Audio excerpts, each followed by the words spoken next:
I got some big shoes for a big buck. Look, I can't lose. Look, I be going up these days. That mean I move through this maze like the Matrix. Just like some latex, I be protecting. Of course they showing me love after neglecting. Confidence turned to common sense, and the common sense be kinda lit and bringing compliments every season. We don't stop until your heartbeat drop. Come on, like when the balls drop at New Year's Eve. I got some big shoes, my balls dropped at 13. They tryna cut me down cause I be shining like Christmas tree. I always been a star, maybe I gotta be. And I don't go too hard unless I got to. Like Tupac too, I keep a fine boo. And yeah, she talk smooth, cause she my little dog, she my best friend. And I got big shoes, this ain't no size 10. The way I'm rocking it, the way I'm walking in, the way I'm walking in. She my little dog, she my best friend. And I got big shoes, this ain't no size 10. The way I'm rocking it, the way I'm walking in, the way I'm walking in. I be blocking them when I see that they copying and pasting. Shit the DM, I ain't respond, so they erase it. Boy, move at your own damn pace, nigga, just face it. Cause you be in my ear all day, talking that basic. My boo bought me big ass shoes and I don't lace them. How could I replace her? I mean, she do so much for me. I be hugging the beat, I be loving the beat. She be chopping to me. I said, damn, I'm gon' high walk across the street. And afterwards, she be running and jumping on me.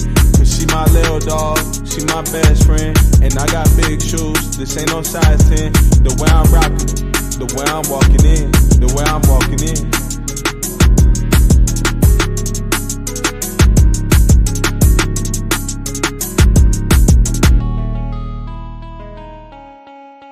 The Science of Being Well by Wallace D. Wattles is a classic self-help book that delves into the principles and practices essential for achieving optimal health and well-being. Published in 1910 as part of Wattles' trilogy on the power of positive thinking, this work stands out as a timeless guide to understanding the connection between thought, health, and the pursuit of a fulfilling life. Wattles, a pioneer in the self-help genre, explores the idea that perfect health is not only achievable, but is also a direct result of aligning one's thoughts and actions with the laws governing well-being. The book presents a holistic approach, emphasizing the importance of mental, spiritual, and physical harmony in the pursuit of wellness. The author introduces the concept that the human body is a complex organism governed by certain laws, both visible and invisible. He argues that illness is often the result of violating these laws, and that by understanding and adhering to them, individuals can attain and maintain a state of optimal health. Wattles emphasizes the power of the mind, asserting that thoughts and beliefs play a crucial role in shaping one's physical condition. Throughout the book, Wattles provides practical insights and actionable steps to help readers implement the principles of well-being in their lives. From cultivating positive thoughts to adopting healthy habits, the author offers a comprehensive guide to achieving a state of perfect health. The Science of Being Well not only serves as a guide to physical health, but also explores the interconnectedness of mental, spiritual, and physical aspects of life. With a clear and accessible writing style, Wattles inspires readers to take an active role in their well-being, encouraging them to embrace a mindset that aligns with the universal laws governing health. In summary, The Science of Being Well by Wallace D. Wattles is a transformative exploration of the relationship between thought, action, and health. With its timeless wisdom and practical advice, the book continues to inspire readers to embark on a journey towards holistic well-being and the realization of their full potential. Preface. This volume is the second of a series, the first of which is The Science of Getting Rich. As that book is intended solely for those who want money, so this is for those who want health and who want a practical guide and handbook, not a philosophical treatise. It is an instructor in the use of the universal principle of life, and my effort has been to explain the way in so plain and simple a fashion that the reader, though he may have given no previous study to new thought or metaphysics, may readily follow it to perfect health. While retaining all essentials, I have carefully eliminated all non-essentials. I have used no technical, abstruse, or difficult language, and have kept the one point in view at all times. As its title asserts, the book deals with science, not speculation. The monistic theory of the universe, The theory that matter, mind, consciousness, and life are all manifestations of one substance is now accepted by most thinkers. And if you accept this theory, you cannot deny the logical conclusions you will find herein. Best of all, the methods of thought and action prescribed have been tested by the author in his own case, and in the case of hundreds of others during 12 years of practice, with continuous and unfailing success. I can say of the science of being well that it works, and that wherever its laws are complied with, it can no more fail to work than the science of geometry can fail to work. If the tissues of your body have not been so destroyed that continued life is impossible, you can get well. And if you will think and act in a certain way, you will get well. If the reader wishes to fully understand the monistic theory of the cosmos, he is recommended to read Hegel and Emerson, to read also The Eternal News, a pamphlet by J.J. Brown, 300 Cathcart Road, Govanhill, Glasgow, Scotland. Some enlightenment may also be found in a series of articles by the author, which were published in the Nautilus, Holyoke, Mass. During the year 1909, under the title, What is Truth? Those who wish more detailed information as to the performance of the voluntary functions, eating, drinking, breathing, and sleeping, may read New Science of Living and Healing, Letters to a Woman's Husband, and The Constructive Use of Foods, booklets by W.D. Wattles, which may be obtained from the publishers of this book. I would also recommend the writings of Horace Fletcher and of Edward Hooker Dewey. Read all these if you like as a sort of buttress to your faith, but let me warn you against making the mistake of studying many conflicting theories and practicing at the same time parts of several different systems, for if you get well, it must be by giving your whole mind to the right way of thinking and living. Remember that the science of being well claims to be a complete and sufficient guide in every particular. Concentrate upon the way of thinking and acting it prescribes, and follow it in every detail, and you will get well. Or, if you are already well, you will remain so. Trusting that you will go on until the priceless blessing of perfect health is yours, I remain, very truly yours, Wallace D. Wattles. Chapter 1. The Principle of Health. In the personal application of the science of being well, as in that of the science of getting rich, certain fundamental truths must be known in the beginning and accepted without question. Some of these truths we state here. The perfectly natural performance of function constitutes health, and the perfectly natural performance of function results from the natural action of the principle of life. There is a principle of life in the universe. It is the one living substance from which all things are made. This living substance permeates, penetrates, and fills the interspaces of the universe. It is in and through all things, like a very refined and diffusible ether. All life comes from it. Its life is all the life there is. Man is a form of this living substance, and has within him a principle of health. The word principle is used as meaning source. The principle of health in man, when in full constructive activity, causes all the voluntary functions of his life to be perfectly performed. It is the principle of health in man which really works all healing, no matter what system or remedy is employed. And this principle of health is brought into constructive activity by thinking in a certain way. I proceed now to prove this last statement. We all know that cures are wrought by all the different, and often opposite, methods employed in the various branches of the healing art. The allopath, who gives a strong dose of a counterpoison, cures his patient, and the homeopath, who gives a diminutive dose of the poison most similar to that of the disease, also cures it. If allopathy ever cured any given disease, it is certain that homeopathy never cured that disease. And if homeopathy ever cured an ailment, allopathy could not possibly cure that ailment. The two systems are radically opposite in theory and practice, and yet both cure most diseases. And even the remedies used by physicians in any one school are not the same. Go with a case of indigestion to half a dozen doctors, and compare their prescriptions. It is more than likely that none of the ingredients of any one of them will be in the others. Must we not conclude that their patients are healed by a principle of health within themselves, and not by something in the varying remedies? Not only this, but we find the same ailments cured by the osteopath with manipulations of the spine, by the faith healer with prayer, by the food scientist with bills of fare, by the Christian scientist with a formulated creed statement, by the mental scientist with affirmation, and by the hygienist with differing plans of living. What conclusion can we come to in the face of all these facts, but that there is a principle of health which is the same in all people, and which really accomplishes all the cures, and that there is something in all the systems which, under favorable conditions, arouses the principle of health to action? That is, medicines, manipulations, prayers, bills of fare, affirmations, and hygienic practices cure whenever they cause the principle of health to become active, and fail whenever they do not cause it to become active. Does not all this indicate that the results depend upon the way the patient thinks about the remedy, rather than upon the ingredients in the prescription? There is an old story which furnishes so good an illustration on this point that I will give it here.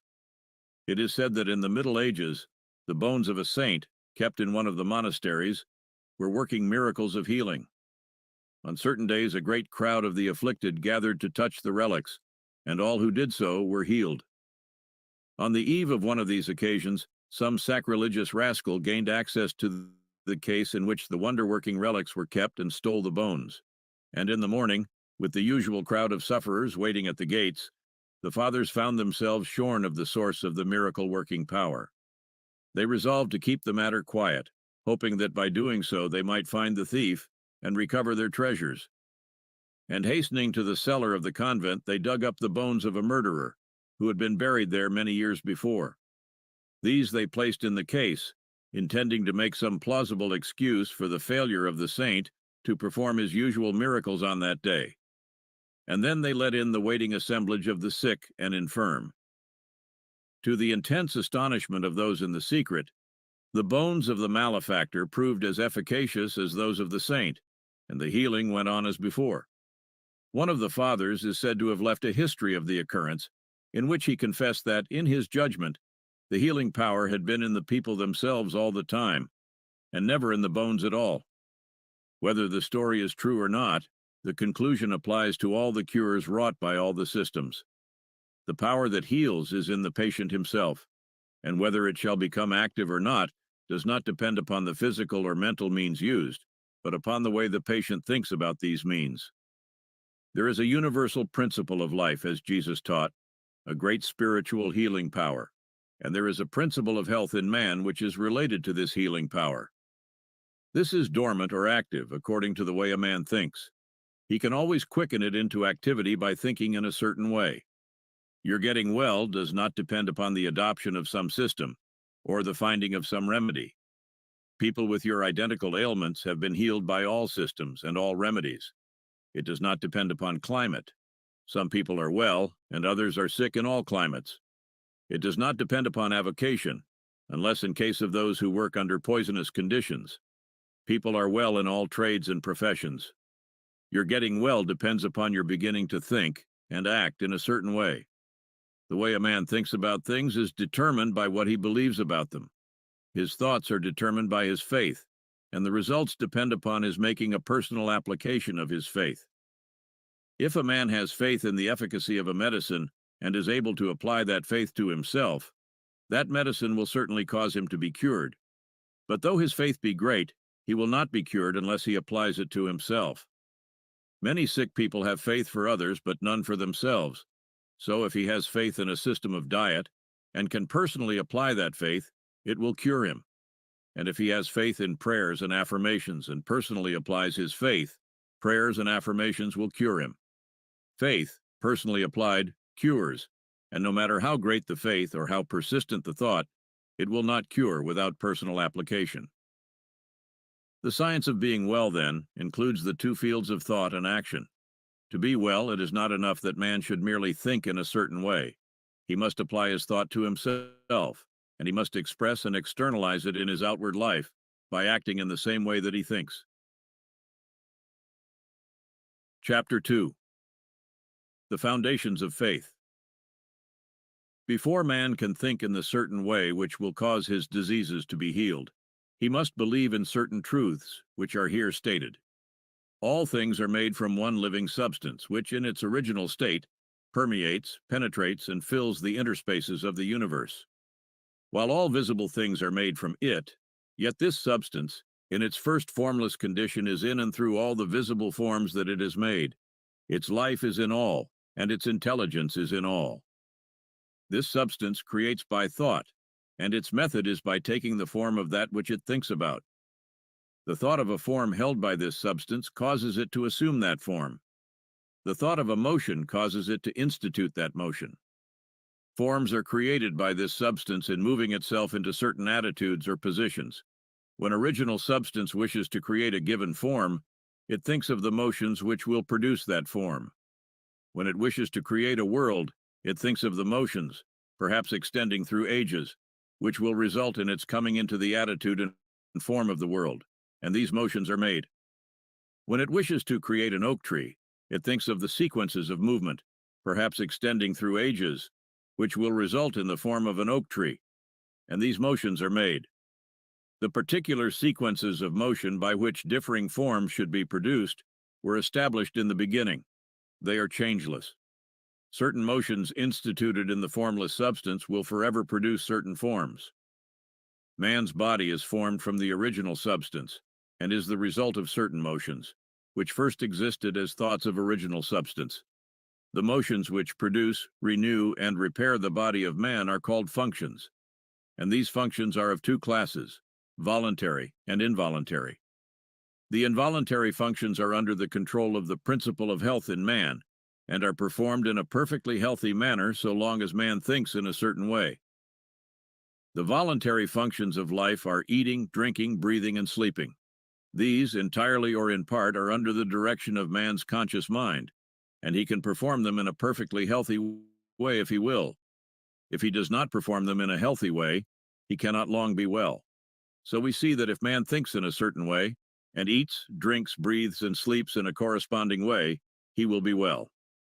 The involuntary functions of man's life are under the direct control of the principle of health, and so long as man thinks in a perfectly healthy way, these functions are perfectly performed. For the action of the principle of health is largely directed by man's conscious thought, affecting his subconscious mind. Man is a thinking center, capable of originating thought, and as he does not know everything, he makes mistakes and thinks error. Not knowing everything, he believes things to be true, which are not true. Man holds in his thought the idea of diseased and abnormal functioning and conditions, and so perverts the action of the principle of health, causing diseased and abnormal functioning and conditions within his own body. In the original substance, there are held only the thoughts of perfect motion, perfect and healthy function, complete life. God never thinks disease or imperfection. But for countless ages, men have held thoughts of disease, abnormality, old age, and death, and the perverted functioning resulting from these thoughts has become a part of the inheritance of the race. Our ancestors have, for many generations, held imperfect ideas concerning human form and functioning, and we begin life with racial, subconscious impressions of imperfection and disease. This is not natural or a part of the plan of nature. The purpose of nature can be nothing else than the perfection of life. This we see from the very nature of life itself. It is the nature of life to continually advance toward more perfect living. Advancement is the inevitable result of the very act of living. Increase is always the result of active living. Whatever lives must live more and more. The seed lying in the granary has life, but it is not living. Put it into the soil, and it becomes active, and at once begins to gather to itself from the surrounding substance, and to build a plant form. It will so cause increase that a seed head will be produced containing 30, 60, or 100 seeds, each having as much life as the first. Life, by living, increases. Life cannot live without increasing, and the fundamental impulse of life is to live. It is in response to this fundamental impulse that original substance works and creates. God must live, and he cannot live except as he creates and increases. In multiplying forms, he is moving on to live more. The universe is a great advancing life, and the purpose of nature is the advancement of life toward perfection, toward perfect functioning. The purpose of nature is perfect health. The purpose of nature, so far as man is concerned, is that he should be continuously advancing into more life and progressing toward perfect life, and that he should live the most complete life possible in his present sphere of action. This must be so, because that which lives in man is seeking more life. Give a little child a pencil and paper, and he begins to draw crude figures. That which lives in him is trying to express itself in art. Give him a set of blocks, and he will try to build something. That which lives in is seeking expression in architecture. Seat him at a piano, and he will try to draw harmony from the keys. That which lives in him is trying to express itself in music. That which lives in man is always seeking to live more. And since man lives most when he is well, the principle of nature in him can seek only health. The natural state of man is a state of perfect health, and everything in him and in nature tends toward health. Sickness can have no place in the thought of original substance, for it is by its own nature continually impelled toward the fullest and most perfect life, therefore toward health. Man, as he exists in the thought of the formless substance, has perfect health. Disease, which is abnormal or perverted function, motion imperfectly made, or made in the direction of imperfect life, has no place in the thought of the thinking stuff. The Supreme Mind never thinks of disease. Disease was not created or ordained by God, or sent forth from him. It is wholly a product of separate consciousness, of the individual thought of man. God, the formless substance, does not see disease, think disease, know disease, or recognize disease. Disease is recognized only by the thought of man. God thinks nothing but health.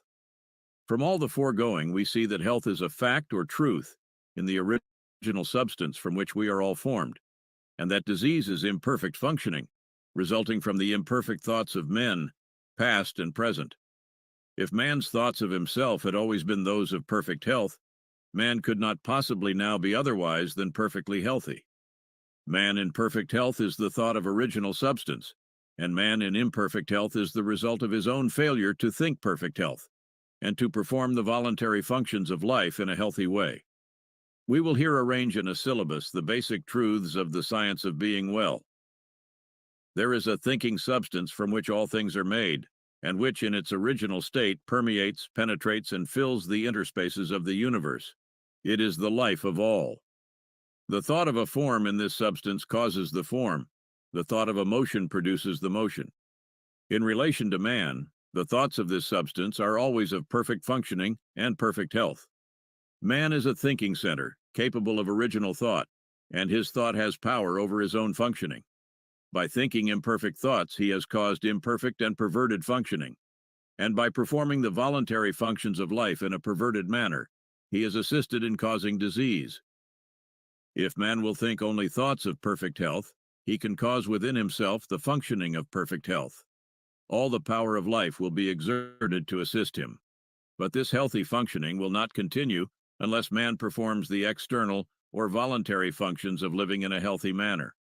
Man's first step must be to learn how to think perfect health, and his second step to learn how to eat, drink, breathe, and sleep in a perfectly healthy way.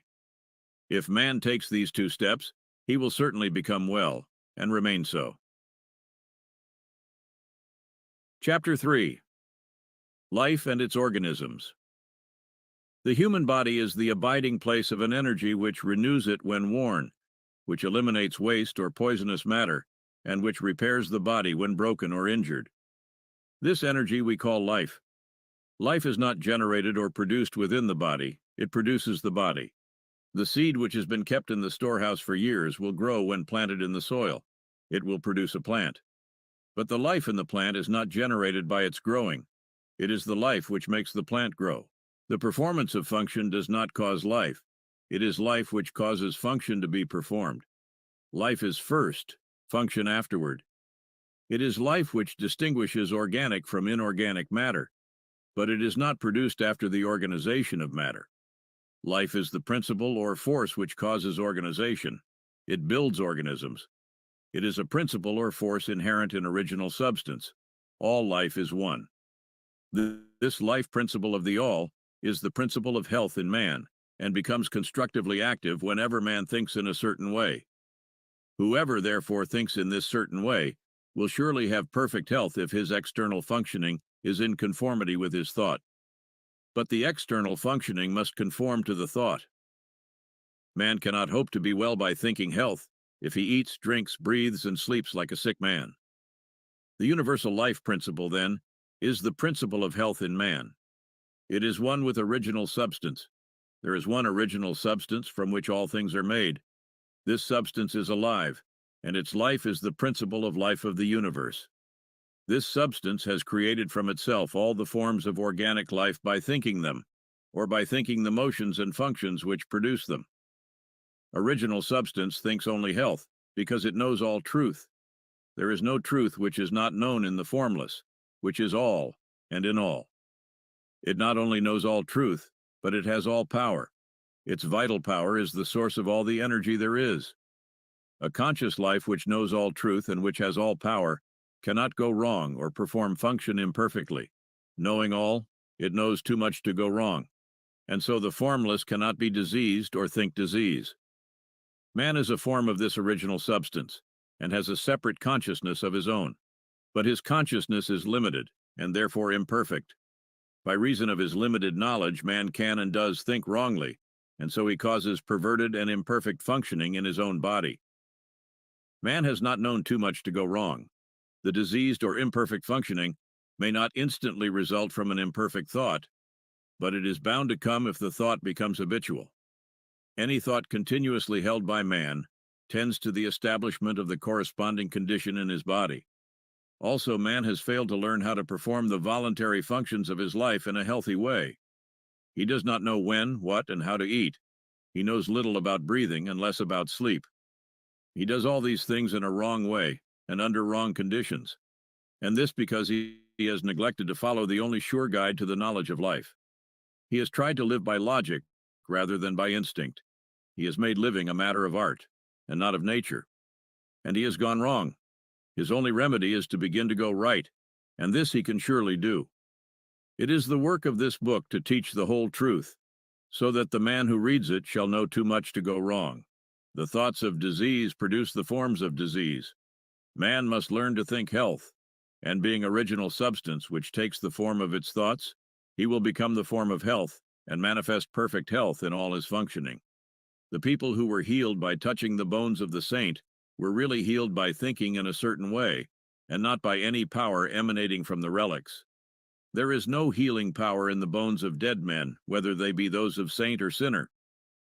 The people who were healed by the doses of either the allopath or the homeopath were also really healed by thinking in a certain way. There is no drug which has within itself the power to heal disease. The people who have been healed by prayers and affirmations were also healed by thinking in a certain way. There is no curative power in strings of words. All the sick who have been healed, by whatsoever system, have thought in a certain way, and a little examination will show us what this way is. The two essentials of the way are faith, and a personal application of the faith. The people who touched the saint's bones had faith, and so great was their faith that in the instant they touched the relics, they severed all mental relations with disease, and mentally unified themselves with health. This change of mind was accompanied by an intense devotional feeling, which penetrated to the deepest recesses of their souls, and so aroused the principle of health to powerful action. By faith, they claimed that they were healed, or appropriated health to themselves, and in full faith they ceased to think of themselves in connection with disease, and thought of themselves only in connection with health. These are the two essentials to thinking in the certain way which will make you well. First, claim or appropriate health by faith, and second, sever all mental relations with disease and enter into mental relations with health. That which we make ourselves mentally, we become physically, and that with which we unite ourselves mentally, we become unified with physically. If your thought always relates you to disease, then your thought becomes a fixed power to cause disease within you. And if your thought always relates you to health, then your thought becomes a fixed power exerted to keep you well. In the case of the people who are healed by medicines, the result is obtained in the same way. They have, consciously or unconsciously, sufficient faith in the means used to cause them to sever mental relations with disease and enter into mental relations with health. Faith may be unconscious. It is possible for us to have a subconscious or inbred faith in things like medicine, in which we do not believe to any extent objectively. And this subconscious faith may be quite sufficient to quicken the principle of health into constructive activity. Many who have little conscious faith are healed in this way. while many others who have great faith in the means are not healed because they do not make the personal application to themselves. Their faith is general, but not specific for their own cases. In the science of being well, we have two main points to consider. First, how to think with faith, and second, how to so apply the thought to ourselves as to quicken the principle of health into constructive activity. We begin by learning what to think. Chapter 4. What to think. In order to sever all mental relations with disease, you must enter into mental relations with health, making the process positive, not negative, one of assumption, not of rejection. You are to receive or appropriate health rather than to reject and deny disease. Denying disease accomplishes next to nothing. It does little good to cast out the devil and leave the house vacant, for he will presently return with others worse than himself. When you enter into full and constant mental relations with health, you must of necessity cease all relationship with disease. The first step in the science of being well is then to enter into complete thought connection with health. The best way to do this is to form a mental image or picture of yourself as being well, imagining a perfectly strong and healthy body, and to spend sufficient time in contemplating this image to make it your habitual thought of yourself. This is not so easy as it sounds. It necessitates the taking of considerable time for meditation, and not all persons have the imaging faculty well enough developed to form a distinct mental picture of themselves in a perfect or idealized body. It is much easier, as in the science of getting rich, to form a mental image of the things one wants to have. For we have seen these things, or their counterparts, and know how they look. We can picture them very easily from memory. But we have never seen ourselves in a perfect body, and a clear mental image is hard to form. It is not necessary or essential, however, to have a clear mental image of yourself as you wish to be. It is only essential to form a conception of perfect health, and to relate yourself to it. This conception of health is not a mental picture of a particular thing. It is an understanding of health, and carries with it the idea of perfect functioning in every part and organ. You may try to picture yourself as perfect in physique. That helps. And you must think of yourself as doing everything in the manner of a perfectly strong and healthy person. You can picture yourself as walking down the street with an erect body and a vigorous stride. You can picture yourself as doing your day's work easily and with surplus vigor, never tired or weak. You can picture in your mind how all things would be done by a person full of health and power, and you can make yourself the central figure in the picture, doing things in just that way.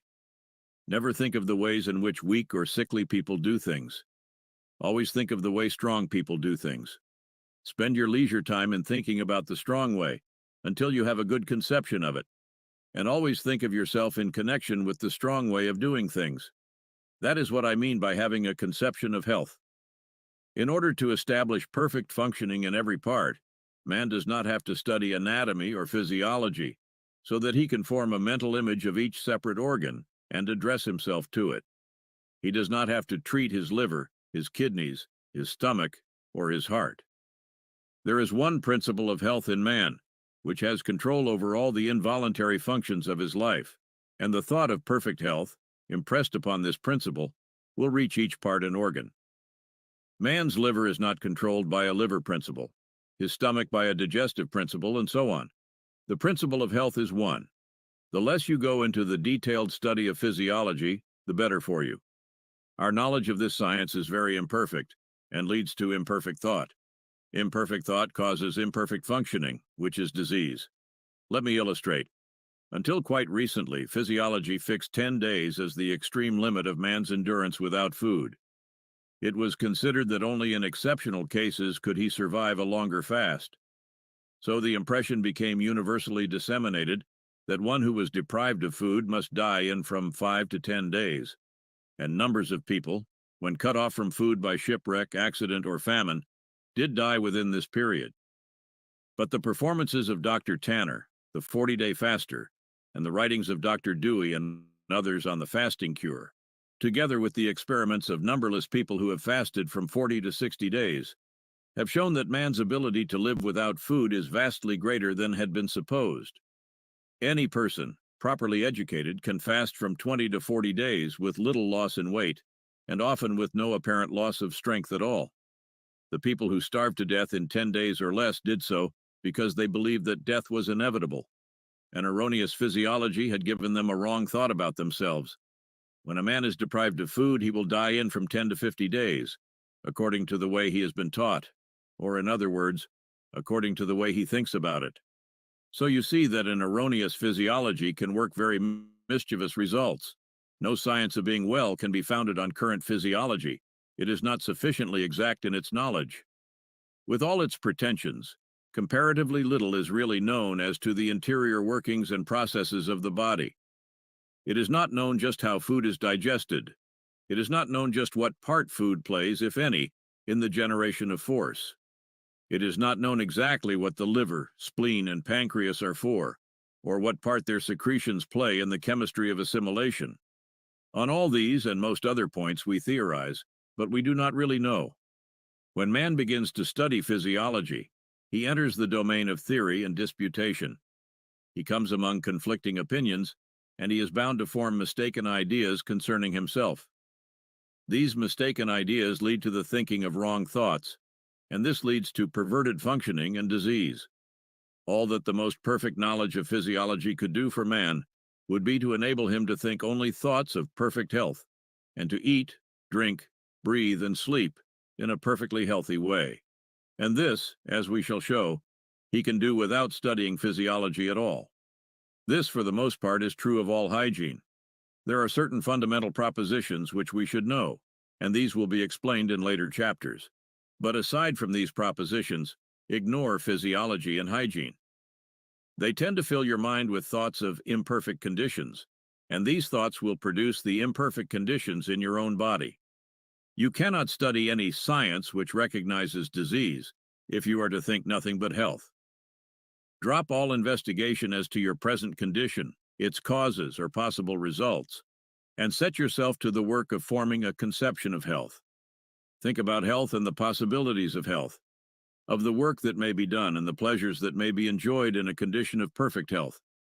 Then make this conception your guide in thinking of yourself. Refuse to entertain for an instant any thought of yourself which is not in harmony with it. When any idea of disease or imperfect functioning enters your mind, cast it out instantly by calling up a thought which is in harmony with the conception of health.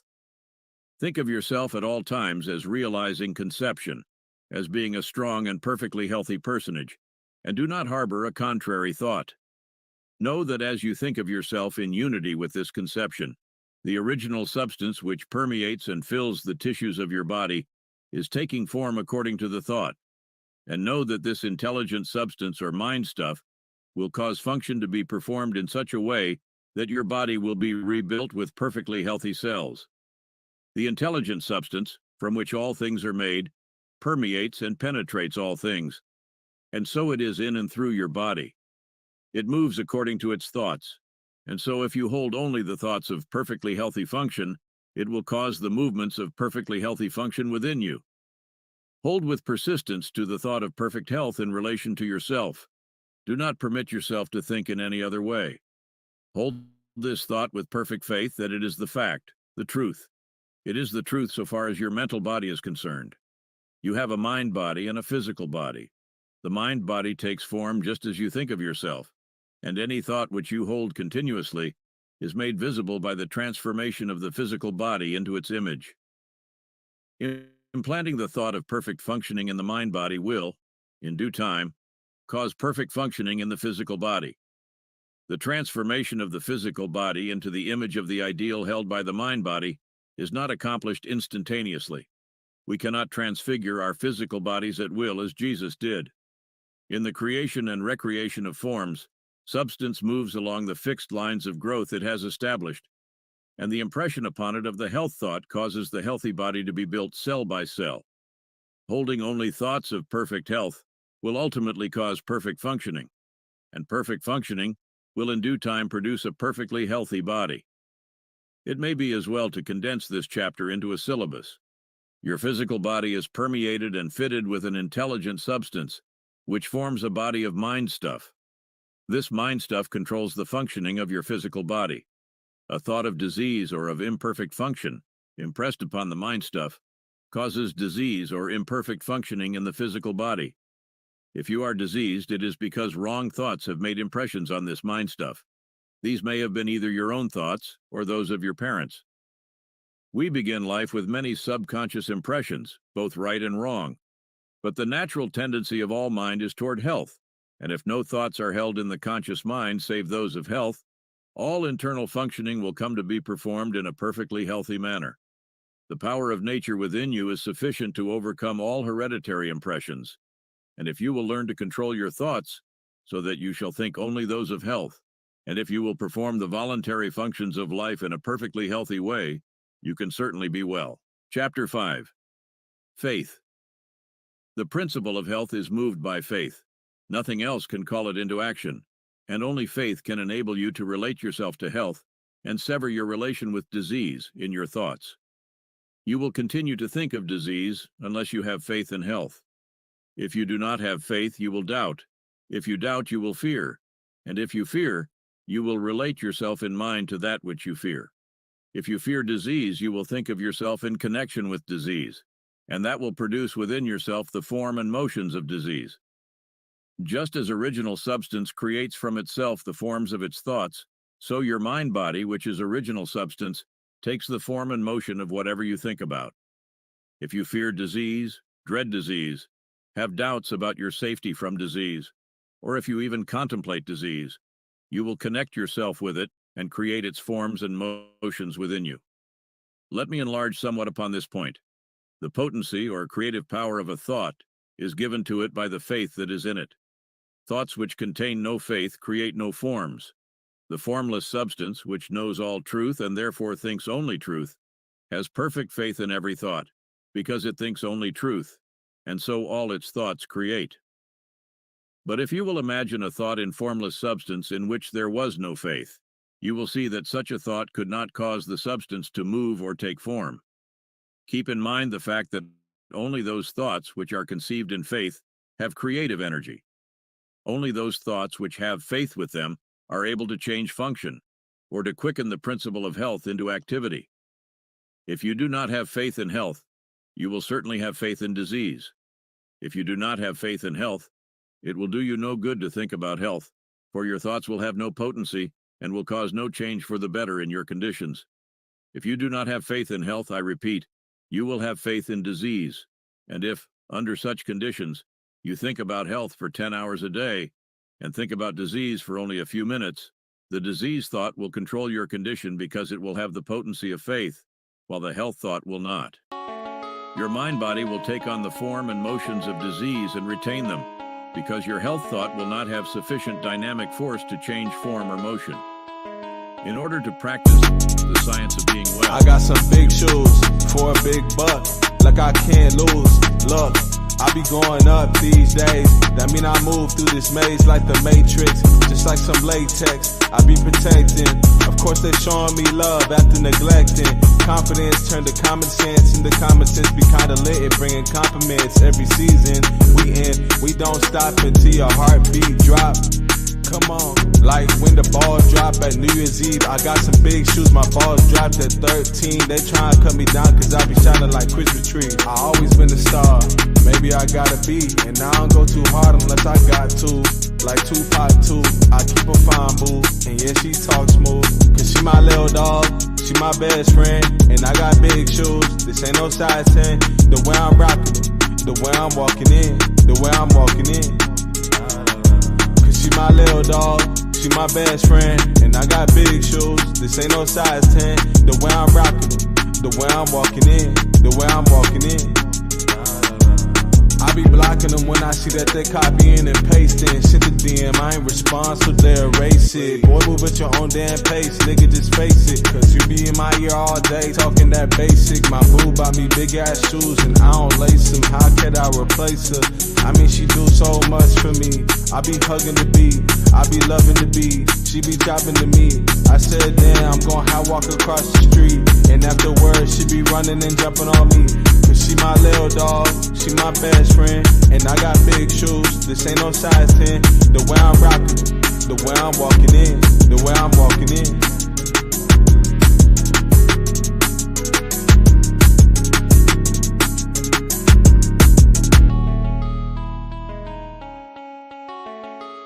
have complete faith in health.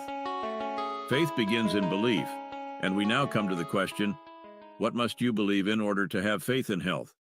You must believe that there is more health power than disease power in both yourself and your environment, and you cannot help believing this if you consider the facts.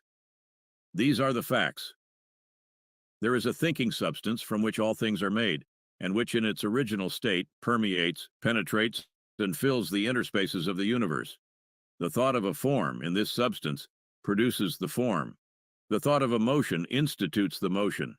In relation to man, the thoughts of original substance are always of perfect health and perfect functioning. This substance, within and without man, always exerts its power toward health. Man is a thinking center, capable of original thought. He has a mind-body of original substance permeating a physical body, and the functioning of his physical body is determined by the faith of his mind-body. If man thinks with faith of the functioning of health, he will cause his internal functions to be performed in a healthy manner, provided that he performs the external functions in a corresponding manner. But if man thinks, with faith, of disease, or of the power of disease, he will cause his internal functioning to be the functioning of disease. The original intelligent substance is in man, moving toward health, and it is pressing upon him from every side. Man lives, moves, and has his being in a limitless ocean of health power, and he uses this power according to his faith. If he appropriates it and applies it to himself, it is all his, and if he unifies himself with it by unquestioning faith, he cannot fail to attain health, for the power of this substance is all the power there is. A belief in the above statements is a foundation for faith in health. If you believe them, you believe that health is the natural state of man, and that man lives in the midst of universal health, that all the power of nature makes for health, and that health is possible to all, and can surely be attained by all. You will believe that the power of health in the universe is 10,000 times greater than that of disease. In fact, that disease has no power whatever, being only the result of perverted thought and faith. And if you believe that health is possible to you, and that it may surely be attained by you, and that you know exactly what to do in order to attain it, you will have faith in health. You will have this faith and knowledge if you read this book through with care, and determine to believe in and practice its teachings. It is not merely the possession of faith, but the personal application of faith which works healing. You must claim health in the beginning, and form a conception of health, and as far as may be of yourself as a perfectly healthy person. And then by faith, you must claim that you are realizing this conception. Do not assert with faith that you are going to get well. Assert with faith that you are well. Having faith in health and applying it to yourself means having faith that you are healthy, and the first step in this is to claim that it is the truth. Mentally take the attitude of being well, and do not say anything or do anything which contradicts this attitude. Never speak a word or assume a physical attitude which does not harmonize with the claim, I am perfectly well. When you walk, go with a brisk step and with your chest thrown out and your head held up. Watch that at all times your physical actions and attitudes are those of a healthy person. When you find that you have relapsed into the attitude of weakness or disease, change instantly, straighten up, think of health and power. Refuse to consider yourself as other than a perfectly healthy person. One great aid, perhaps the greatest aid, in applying your faith you will find in the exercise of gratitude. Whenever you think of yourself or of your advancing condition, give thanks to the great intelligent substance for the perfect health you are enjoying. Remember that, as Swedenborg taught, there is a continual inflow of life from the Supreme, which is received by all created things according to their forms, and by man according to his faith. Health from God is continually being urged upon you, and when you think of this, lift up your mind reverently to Him, and give thanks that you have been led to the truth and into perfect health of mind and body. Be all the time in a grateful frame of mind, and let gratitude be evident in your speech. Gratitude will help you to own and control your own field of thought. Whenever the thought of disease is presented to you, instantly claim health and thank God for the perfect health you have. Do this so that there shall be no room in your mind for a thought of ill.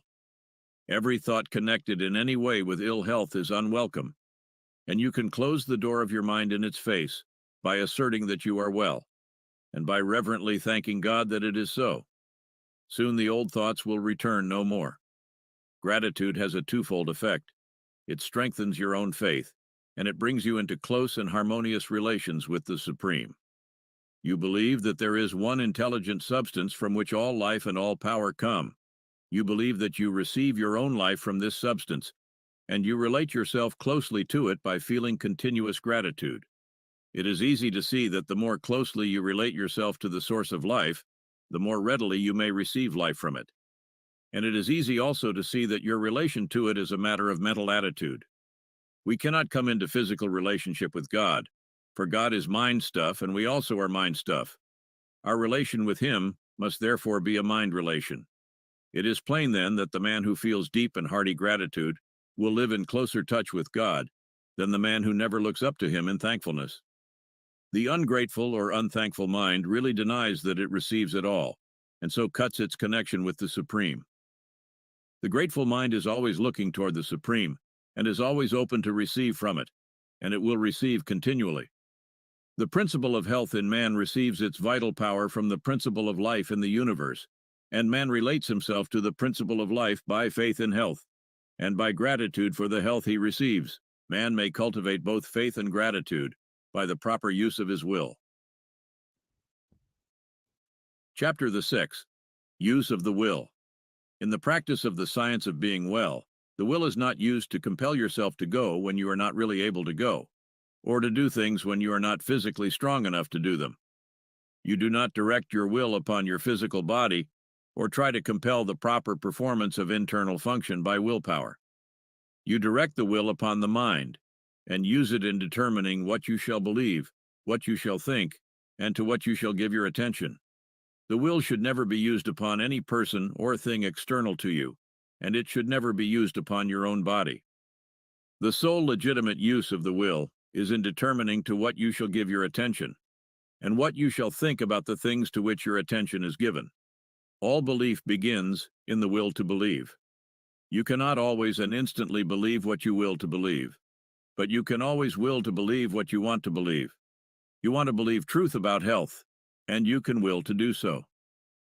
The statements you have been reading in this book are the truth about health, and you can will to believe them. This must be your first step toward getting well. These are the statements you must will to believe: that there is a thinking substance from which all things are made, and that man receives the principle of health, which is his life, from this substance. That man himself is thinking substance, a mind's body permeating a physical body, and that as man's thoughts are, so will the functioning of his physical body be. That if man will think only thoughts of perfect health, he must and will cause the internal and involuntary functioning of his body to be the functioning of health, provided that his external and voluntary functioning and attitude are in accordance with his thoughts. When you will to believe these statements, you must also begin to act upon them. You cannot long retain a belief unless you act upon it. You cannot increase a belief until it becomes faith unless you act upon it. And you certainly cannot expect to reap benefits in any way from a belief so long as you act as if the opposite were true. You cannot long have faith in health if you continue to act like a sick person. If you continue to act like a sick person, you cannot help continuing to think of yourself as a sick person. And if you continue to think of yourself as a sick person, you will continue to be a sick person. The first step toward acting externally like a well person is to begin to act internally like a well person. Form your conception of perfect health, and get into the way of thinking about perfect health until it begins to have a definite meaning to you. Picture yourself as doing the things a strong and healthy person would do, and have faith that you can and will do those things in that way. Continue this until you have a vivid conception of health and what it means to you. When I speak in this book of a conception of health, I mean a conception that carries with it the idea of the way a healthy person looks and does things. Think of yourself in connection with health until you form a conception of how you would live, appear, act, and do things as a perfectly healthy person. Think about yourself in connection with health until you conceive of yourself, in imagination, as always doing everything in the manner of a well person, until the thought of health conveys the idea of what health means to you. As I have said in a former chapter, you may not be able to form a clear mental image of yourself in perfect health but you can form a conception of yourself as acting like a healthy person. Form this conception, and then think only thoughts of perfect health in relation to yourself, and so far as may be possible, in relation to others. When a thought of sickness or disease is presented to you, reject it. Do not let it get into your mind. Do not entertain or consider it at all.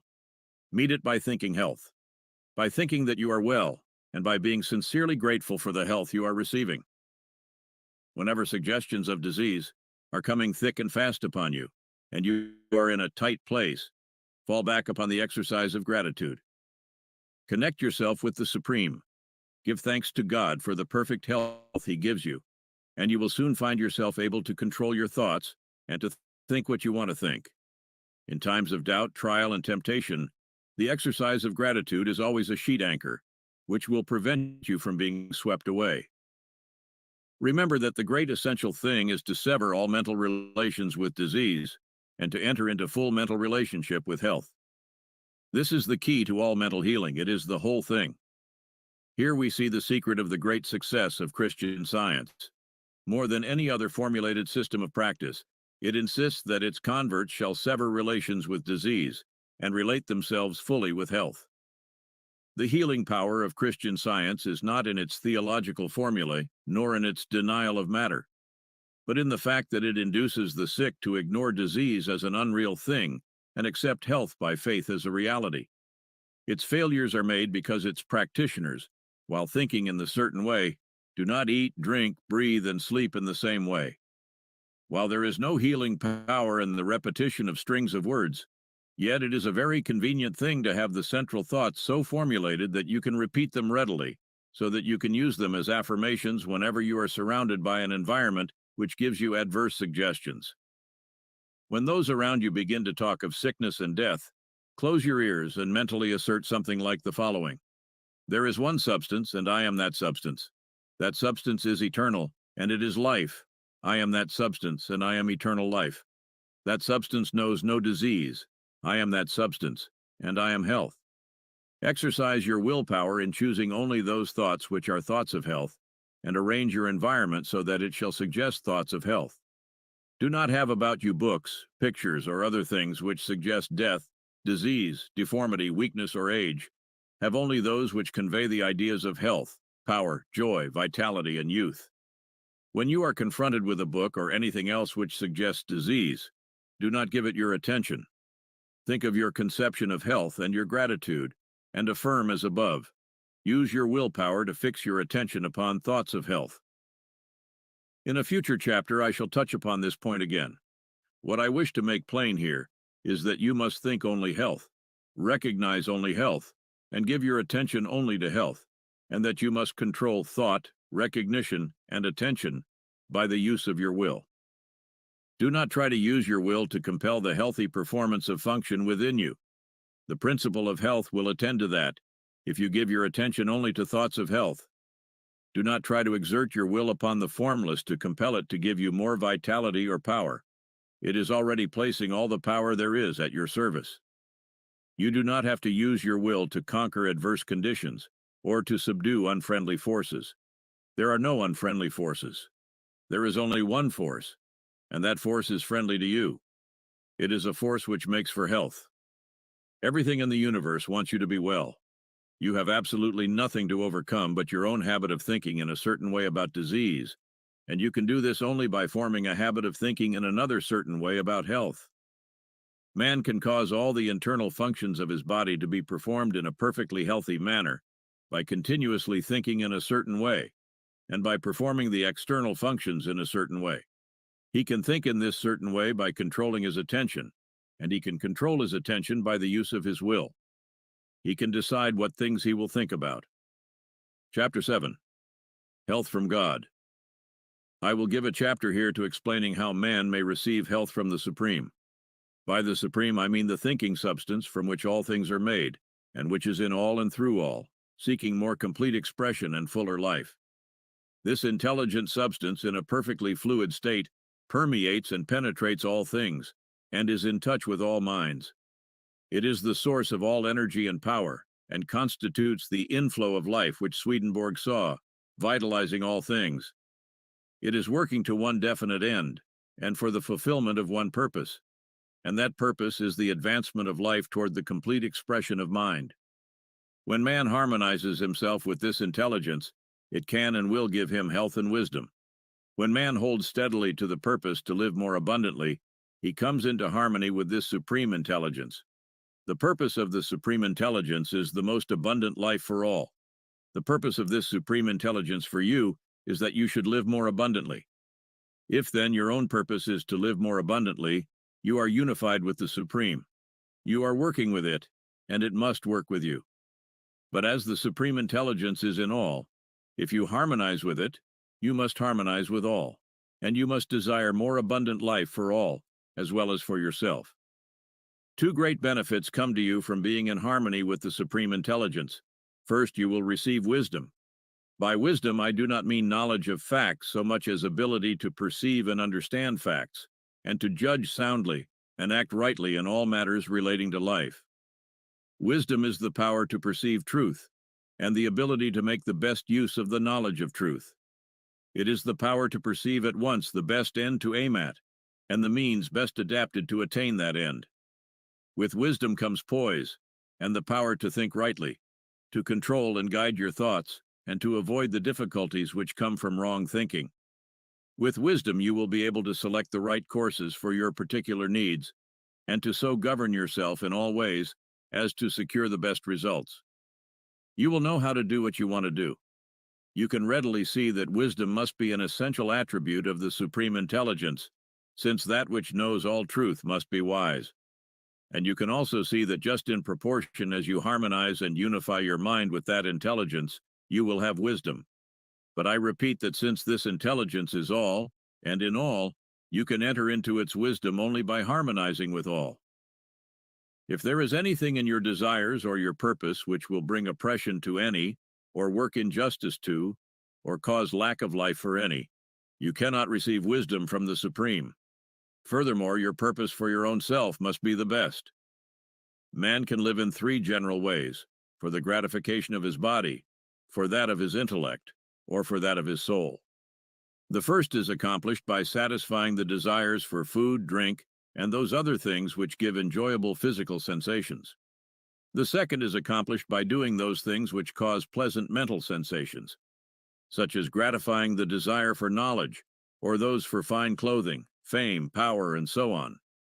The third is accomplished by giving way to the instincts of unselfish love and altruism. Man lives most wisely and completely when he functions most perfectly along all of these lines, without excess in any of them. The man who lives swinishly, for the body alone, is unwise and out of harmony with God. That man who lives solely for the cold enjoyments of the intellect, though he be absolutely moral, is unwise and out of harmony with God. And the man who lives wholly for the practice of altruism, and who throws himself away for others, is as unwise and as far from harmony with God as those who go to excess in other ways. To come into full harmony with the Supreme, you must purpose to live to the utmost of your capabilities in body, mind, and soul. This must mean the full exercise of function in all the different ways, but without excess, for excess in one causes deficiency in the others. Behind your desire for health is your own desire for more abundant life, and behind that is the desire of the formless intelligence to live more fully in you. So, as you advance toward perfect health, hold steadily to the purpose to attain complete life, physical, mental, and spiritual, to advance in all ways, and in every way to live more. If you hold this purpose, you will be given wisdom. He that willeth to do the will of the Father shall know, said Jesus. Wisdom is the most desirable gift that can come to man, for it makes him rightly self-governing. But wisdom is not all you may receive from the supreme intelligence. You may receive physical energy, vitality, life force. The energy of the formless substance is unlimited and permeates everything. You are already receiving or appropriating to yourself this energy in an automatic and instinctive way. But you can do so to a far greater degree if you set about it intelligently. The measure of a man's strength is not what God is willing to give him, but what he himself has the will and the intelligence to appropriate to himself. God gives you all there is. Your only question is how much to take of the unlimited supply. Professor James has pointed out that there is apparently no limit to the powers of men, and this is simply because man's power comes from the inexhaustible reservoir of the Supreme. The runner who has reached the stage of exhaustion, when his physical power seems entirely gone, by running on in a certain way may receive his second wind. His strength is renewed in a seemingly miraculous fashion, and he can go on indefinitely. And by continuing in the certain way, he may receive a third, fourth, and fifth wind. We do not know where the limit is, or how far it may be possible to extend it. The conditions are that the runner must have absolute faith that the strength will come, that he must think steadily of strength, and have perfect confidence that he has it, and that he must continue to run on. If he admits a doubt into his mind, he falls exhausted, and if he stops running to wait for the accession of strength, it will never come. His faith in strength, his faith that he can keep on running, his unwavering purpose to keep on running, and his action in keeping on seem to connect him to the source of energy in such a way as to bring him a new supply. In a very similar manner, the sick person who has unquestioning faith in health, whose purpose brings him into harmony with the source, and who performs the voluntary functions of life in a certain way, will receive vital energy sufficient for all his needs, and for the healing of all his diseases. God, who seeks to live and express himself fully in man, delights to give man all that is needed for the most abundant life. Action and reaction are equal, and when you desire to live more, if you are in mental harmony with the Supreme, the forces which make for life begin to concentrate about you and upon you. The one life begins to move toward you, and your environment becomes surcharged with it. Then if you appropriate it by faith, it is yours. Ye shall ask what ye will, and it shall be done unto you. Your Father giveth not his Spirit by measure. He delights to give good gifts to you. This change of mind was accompanied by an intense devotional feeling, which penetrated to the deepest recesses of their souls, and so aroused the principle of health to powerful action. By faith, they claimed that they were healed, or appropriated health to themselves. And in full faith, they ceased to think of themselves in connection with disease, and thought of themselves only in connection with health. These are the two essentials to thinking in the certain way which will make you well. First, claim or appropriate health by faith. And second, sever all mental relations with disease and enter into mental relations with health. That which we make ourselves mentally, we become physically. And that with which we unite ourselves mentally, we become unified with physically. If your thought always relates you to disease, then your thought becomes a fixed power to cause disease within you. And if your thought always relates you to health, then your thought becomes a fixed power exerted to keep you well. In the case of the people who are healed by medicines, the result is obtained in the same way. They have, consciously or unconsciously, sufficient faith in the means used to cause them to sever mental relations with disease and enter into mental relations with health. Faith may be unconscious. It is possible for us to have a subconscious or inbred faith in things like medicine, in which we do not believe to any extent objectively. And this subconscious faith may be quite sufficient to quicken the principle of health into constructive activity. Many who have little conscious faith are healed in this way, while many others who have great faith in the means are not healed because they do not make the personal application to themselves. Their faith is general, but not specific for their own cases. In the science of being well, we have two main points to consider. First, how to think with faith, and second, how to so apply the thought to ourselves as to quicken the principle of health into constructive activity. We begin by learning what to think. Chapter 4. What to think.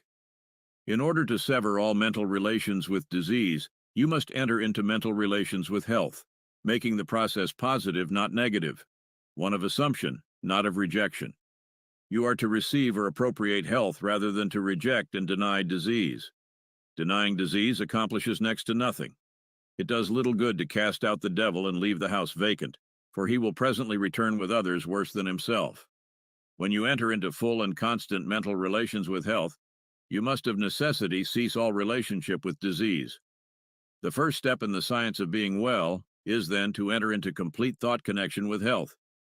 The best way to do this is to form a mental image or picture of yourself as being well, imagining a perfectly strong and healthy body, and to spend sufficient time in contemplating this image to make it your habitual thought of yourself. This is not so easy as it sounds. It necessitates the taking of considerable time for meditation, and not all persons have the imaging faculty well enough developed to form a distinct mental picture of themselves in a perfect or idealized body. It is much easier, as in The Science of Getting Rich, to form a mental image of the things one wants to have. For we have seen these things, or their counterparts, and know how they look. We can picture them very easily from memory. But we have never seen ourselves in a perfect body, and a clear mental image is hard to form. It is not necessary or essential, however, to have a clear mental image of yourself as you wish to be.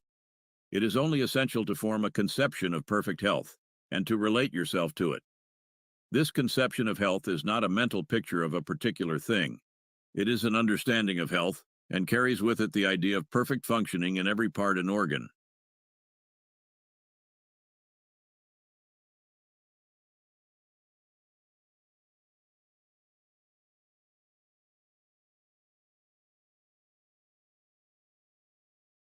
She my little dog, she my best friend, and I got big shoes, this ain't no size 10. The way I'm rocking it, the way I'm walking in, the way I'm walking in.